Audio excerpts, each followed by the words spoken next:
السلام علیکم ورحمۃ اللہ وبرکاتہ۔ امید کرتی ہوں کہ آپ سب لوگ خیریت سے ہوں گے۔ ناظرین، میرا آج کا وظیفہ ان لوگوں کے لیے جن کو ڈراؤنے خواب آتے ہیں اور وہ خواب میں ڈر جاتے ہیں، ان کے لیے چھوٹا سا اور آسان وظیفہ ہے۔ اس کے کرنے سے انشاءاللہ ان کو ڈراؤنے خواب بالکل نہیں آئیں گے۔ وہ شخص جس کو ڈراؤنے خواب آتے ہوں وہ 21 مرتبہ اللہ پاک کا یہ اسم مبارک پڑھے، یا متکبرو۔ اس اسم مبارک کو آپ نے 21 مرتبہ پڑھنا ہے اور درود پاک آپ نے اول آخر لازمی پڑھنا ہے۔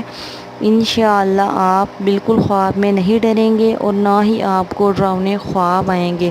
آپ نے سونے سے پہلے یہ لازمی پڑھنا ہے، آپ کو بالکل بھی ڈر نہیں لگے گا۔ اپنا بہت سا خیال رکھیے گا اور ناظرین، میرے چینل کو ضرور سبسکرائب کیجیے۔ اللہ حافظ۔